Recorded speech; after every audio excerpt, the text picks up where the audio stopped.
Hello friends. जब से ये न्यूज़ आई है कि जीएसटी की स्पेशल ड्राइव स्टार्ट हो रही है 16 मई से, तब से फिर से एक बार जो जीएसटी के टैक्स पेयर हैं या जो प्रोफेशनल हैं उनके अंदर एक पैनिक देखने को मिल रहा है। अगर आपको याद हो, कुछ महीने पहले रेड बहुत ज़्यादा हो रही थी, खासकर यूपी में। तब भी यहाँ पर इतना ज़्यादा डर हो गया था कि लोग अपनी दुकानें, अपने ऑफिस बंद कर करके चले जा रहे थे। तो कुछ वैसा ही सीन दोबारा बन रहा है। तो ये जीएसटी ड्राइव है क्या? इसमें क्या-क्या चीज़ें होने वाली हैं और किनको डरना है? सब बात करेंगे। और सीधे मैं आपको लेके चल रहा हूँ इस प्यारे से छोटे से वीडियो की तरफ। बहुत इन्फॉर्मेटिव वीडियो होने वाला है। सारे कन्फ्यूज़न आज आपके दूर होने वाले हैं। सबसे पहले देखिए, ये रह के सरकार को क्या हो जा रहा है? करंट लग रहा है सरकार को, क्या हो रहा है? कभी रेड आ जाती है, अब जो है स्पेशल ड्राइव आ गई है ना? तो कुछ ना कुछ नई चीज़ें आ रही हैं। तो इसमें जो पहला कंसीडरेशन है सरकार का, वो ये है फेक रजिस्ट्रेशन को ट्रैक करना। तो ये जो जीएसटी ड्राइव स्टार्ट हो रही है 16 मई 2023 से, उसका जो प्राइमरी ऑब्जेक्टिव है वो ये है कि जगह-जगह जितने फेक रजिस्ट्रेशन हो रखे हैं उनको आइडेंटिफाई करना और वहीं का वहीं उनको काम तमाम कर देना। और दूसरा है जीएसटी की चोरी को रोकने के लिए। वैसे ये तो बोलने की ज़रूरत ही नहीं है, जीएसटी में जो भी रूल चेंज होते हैं उसका जो लास्ट ऑब्जेक्टिव होता है वो यही होता है कि जीएसटी की चोरी को रोका जा सके। अच्छा सर, ये रह के सरकार को करंट क्यों लग जाता है? कभी रेड, कभी स्पेशल ड्राइव, कभी सर्वे, कभी कुछ। तो ये और कुछ नहीं है, ये है पुराने पापों की सज़ा। अब ये पुराने पाप किसके? कुछ जीएसटी डिपार्टमेंट के भी और कुछ टैक्स पेयर के भी। पहले बात करेंगे टैक्स पेयर के कौन कौन से पाप हैं। तो देखिए, हो क्या रहा था, वो भी ज़्यादातर ये हो रहा था रूरल एरियाज़ में। होता क्या है, गांव के लोग कम पढ़े लिखे होते हैं और उतनी नॉलेज नहीं होती है, तो अपना अलग अलग काम करवाने के लिए अपना पैन आधार किसी को भी दे देते हैं। जैसे बैंक अकाउंट ओपन करना हुआ तो कोई ब्रोकर आया, उसको दे दिया। कोई जो है सब्सिडी राशन लेने के लिए, कोई पेंशन लेने के लिए, तो वो जो बीच के ब्रोकर होते हैं या कोई भी वहाँ पे ऐसा होता है, उसको अपना पैन आधार बहुत आराम से दे देते हैं। अब होता क्या है, वो जो बंदा होता है जिसके पास पैन आधार होता है, वो इसका मिसयूज़ करता है। पहले क्या होता था, अभी तो हम लोग जब जीएसटी रजिस्ट्रेशन करते हैं तो हमारे पास ओटीपी आता है। पहले ऐसा कुछ नहीं था, पहले आपका रजिस्ट्रेशन सीधे अप्रूव होता था। उसका फ़ायदा उठाते हैं ये लोग। पता भी नहीं होता है पर्सन को, उसके नाम पर 2-2 3-3 जीएसटी चल रहे हैं। वो तो जब जीएसटी डिपार्टमेंट जाते हैं, टैक्स की चोरी जब उनको समझ में आता है कि यहाँ फेक इनवॉइस इशू हो रहे हैं, आईटीसी क्लेम किया जा रहा है, तो जब वो लोग वहाँ पहुँचते हैं तो पता चलता है एड्रेस फेक। और जब उस पर्सन के पास पहुँचते हैं तो वो कहता है, सर हमें तो पता ही नहीं कि मेरे नाम पे जीएसटी भी चल रहा है। तो इस तरह के केसेस मिलना स्टार्ट हुए और धीरे धीरे जब इतने बढ़ गए तो फिर गवर्नमेंट ने सोचा कि अब एक स्पेशल ड्राइव ज़रूर करनी पड़ेगी, ताकि जो फेक रजिस्ट्रेशन है उनको रोका जा सके और उनको ख़त्म किया जा सके। अब डिपार्टमेंट का यहाँ पर पाप ये है कि वो पहले अप्रूव ही क्यों कर रहा था? पहले जब वो अप्रूव हो रहा था तभी उनको फिजिकली जाके चेक करना चाहिए, खासकर रूरल एरियाज़ में जहाँ पर पैन आधार बहुत आसानी से इधर से उधर हो जाते हैं, लोग उतने पढ़े लिखे नहीं होते हैं। तो डिपार्टमेंट को भी रजिस्ट्रेशन अप्रूव करने से पहले इस बात का ध्यान रखना चाहिए था। तो टैक्स पेयर की भी इंटेंशन कहीं ना कहीं ख़राब और डिपार्टमेंट की तरफ से भी चूक हुई। तो इन पुराने पापों की वजह से अब हमें आज देखना पड़ेगा जीएसटी ड्राइव। तो इसमें होने क्या वाला है, फोकस क्या होने वाला है, देखिए क्या करना है हमें। अगर हमारे पास कोई जीएसटी ऑफिसर आ जाए तो क्या करना है? तो देखिए, जीएसटी ऑफिसर आके क्या क्या चेक करेगा। सबसे पहले जो आपका जीएसटी नंबर है वो आपकी बोर्ड, जो भी आपका एंट्रेंस है, जहाँ जहाँ पर भी आप अपने ऑफिस का नाम लिख के रखते हैं, वहाँ पर जीएसटी नंबर बोर्ड पर लिखा होना चाहिए। ठीक है सर।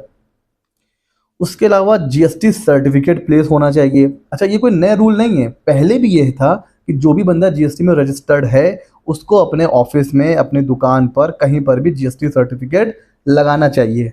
ये रूल पहले भी था, अभी बस उसकी क्या होगी, चेकिंग होगी। एड्रेस अपडेट होना चाहिए। कुछ लोग क्या करते हैं, रजिस्ट्रेशन घर का करवा लिया है, ठीक है, और शॉप कहाँ पर है, मार्केट में है। तो नहीं, जहाँ आपका ऑफिशियल एड्रेस है आपका जीएसटी में वही एड्रेस होना चाहिए। ये नहीं कि एड्रेस घर का ले लिया है, काम कहीं और से कर रहे हैं, ऐसा नहीं है। आपके पास जो जो आपने सेल 3B में रिकॉर्ड करी है, जो जो आपने आईटीसी क्लेम किया है, इन शॉर्ट सेल परचेज के बिल आपके पास होने चाहिए। और ये फिजिकल में ना हो तब भी चलेगा, अगर आप कोई सॉफ्टवेयर मेंटेन कर रहे हैं तो उसमें भी होने चाहिए। ठीक है सर। रेंट एग्रीमेंट, और ये बहुत बड़ा एरिया है। होता क्या है, जीएसटी रजिस्ट्रेशन के लिए तो हम लोग रेंट एग्रीमेंट बनवा लेते हैं, लेकिन होता क्या है, 1 साल के बाद वो एक्सपायर हो जाता है और कोई ध्यान भी नहीं देता है कि उसको रिन्यू कराना है। तो अगर आप में से कोई ऐसा है जिसका रेंट एग्रीमेंट बहुत पहले बना था, रिन्यू नहीं हुआ है, तो रिन्यू ज़रूर करवा लीजिए, बिकॉज ये एक ऐसा एरिया है जहाँ बहुत लोग गलती कर रहे हैं।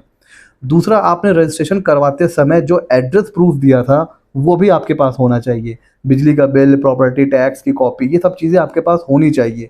ऐसा नहीं है कि आपने फेक एड्रेस लगा करके, फेक प्रूफ लगा के जीएसटी आपने ले लिया हो। तो ये सारी चीज़ें चेक करेगा जब भी ऑफिसर आपके पास आएगा तो। ठीक है, अब इससे आपको बचना है, तो ये सारी चीज़ें आपको मेंटेन करनी है। तो ऐसा कोई डरना या कोई पैनिक होने की ज़रूरत नहीं है।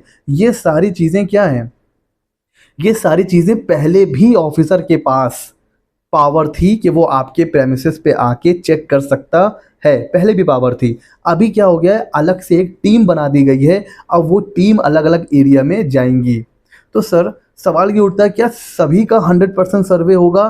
तो ऐसा भी नहीं है, ये रैंडम बेसिस पर होगा, सैंपल बेसिस पे होगा, लेकिन हाँ, most of the registered person इसमें कवर होंगे। आप मान के चलो 70-80% के लोगों के पास तो जीएसटी ऑफिसर 100% पहुंचेंगे। तो आप अगर खुद हैं तो, और अगर आपका कोई क्लाइंट है तो उसको बता दीजिए कि ये सारी चीज़ें उनको मेंटेन करनी है। जीएसटी की सेल की कॉपी, परचेज की कॉपी, ठीक है, एड्रेस अपडेट होना चाहिए, जीएसटी सर्टिफिकेट लगा होना चाहिए, बोर्ड पे जीएसटी नंबर लिखा होना चाहिए, अगर रेंटेड है तो रेंट एग्रीमेंट अपडेट होना चाहिए, एड्रेस प्रूफ होना चाहिए। ये सारी चीज़ें अगर मेंटेन हैं तो फिर आपको डरने की क्या ज़रूरत है। कोई भी आ जाए, कोई भी आ जाए, आपको उनको सारी चीज़ें दिखा देना है और वो देख के चले जाएंगे। मेनली जो इसका फोकस होने वाला है इस जीएसटी ड्राइव का, वो होने वाला है फेक रजिस्ट्रेशन।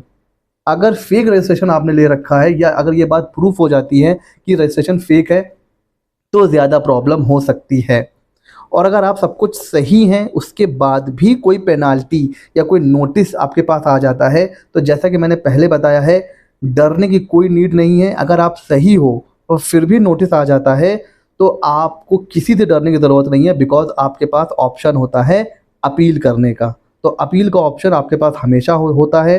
तो हो सकता है समटाइम्स ऐसा हो कि कोई आपके पास आए, सब कुछ है, फिर भी वो आपको डराने की वजह से नोटिस इशू कर रहा है, या फिर जो है घूस मांगने की कोशिश कर रहा है। तो आप उससे कहो कि ऐसा है कि आप नोटिस इशू कर दो, हम अपील में चले जाएंगे। तो अब हमें डराने की ज़रूरत नहीं है। कुछ लोग क्या करते हैं, डर के मारे घूस दे देते हैं। अरे जब आप बिल्कुल सही हो तो डरने की क्या नीड है।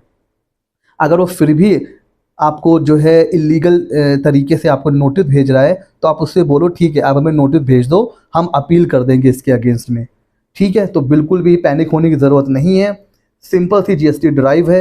ये सारी चीज़ें आप मेंटेन करके रखना अपने पास, तो आपको डरने की कोई भी नीड नहीं है। ये छोटा सा वीडियो इसलिए मैंने बनाया था, बार बार मेरे पास मैसेजेस आ रहे थे कि सर क्या करना है, कैसे करना है। तो बिल्कुल भी डरने की नीड नहीं है। ऐसे ही मज़ेदार और इंटरेस्टिंग वीडियो के लिए सीए मित्रा 24 को कर लीजिए सब्सक्राइब। मिलते हैं अगले नॉलेजेबल वीडियो में।